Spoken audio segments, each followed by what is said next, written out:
Hi everyone. I'll start by waking up everybody. So, who here has Bitcoin?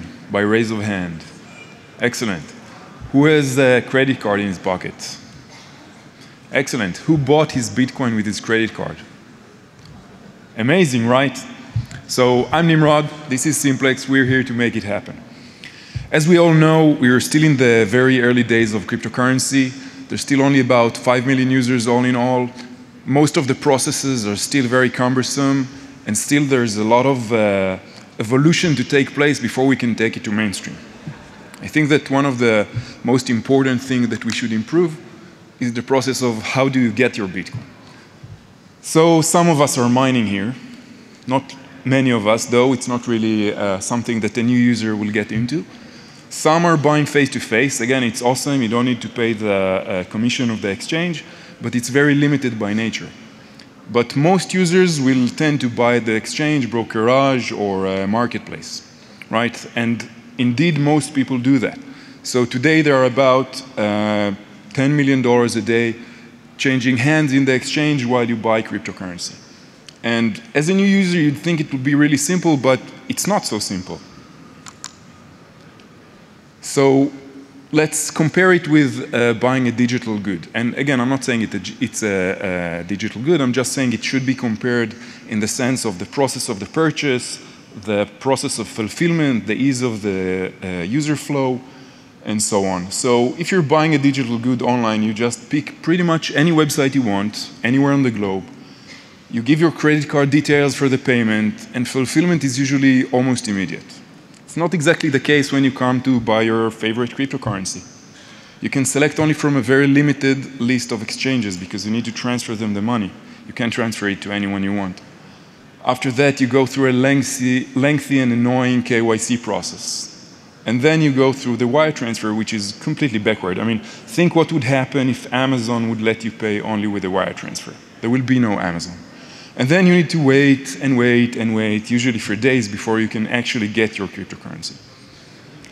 Now, again, having said that, there's still about $10 million changing hand on a daily basis in exchange using the wire transfer.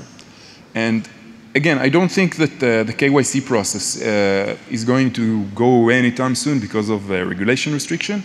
So let's take a look at the wire transfer. The wire transfer is not exactly your best way to make purchases online, as you can probably feel yourself if you've done it. It's not cheap, especially if you're doing it doing an international one. It's always unclear with regards to the time frame in which the money is actually going to get to the exchange. And because of that, you tend to take a kind of a bet on the actual Bitcoin exchange rate, which you're going to get at the exchange after the money actually landed there. The fees are sometimes unclear. You know how much it's going to cost you to send it. You never know what's the cost of the receiving end. And again, as the user, you're going to pay for both. You have limited locations to which you can send the money to, which means you're restricted to specific prices at the specific exchanges. And even if you do manage to send it, sometimes it gets blocked on the other side and sent back.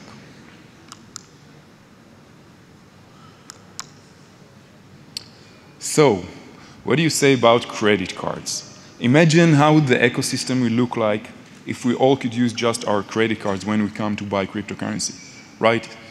It will be amazing. So why aren't the exchanges using credit cards to allow you to buy? It's a very simple fact. Chargebacks. So a chargeback, imagine a user stealing someone else's credit card, coming to the exchange, buying $100 worth of Bitcoin. Then the user whose credit card belongs to finds out about it, tell the credit card company, who's going to suffer? The exchange. The exchange always takes the fall. Now, an axiom, a very general one, is that taking away risk, mitigating risk in pretty much every field will take off complexity. And that's exactly what we're in Simplex going to do.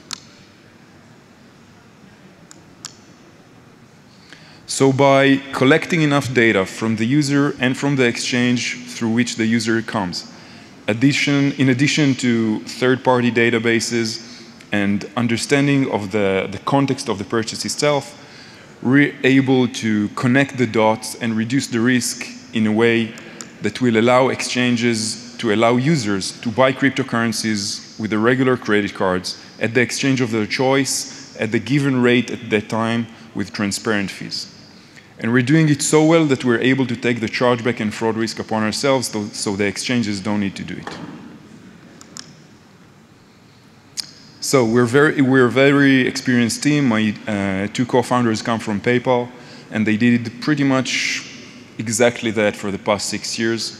I come from the background of development and management, and together with the team, we're allowing exchanges to bring Bitcoin to the masses and into the mainstream. We're working since early this year. We're just closing the seed funding of $1 million, and we're currently integrating with selected exchanges worldwide. Thank you very much, and prepare your credit cards.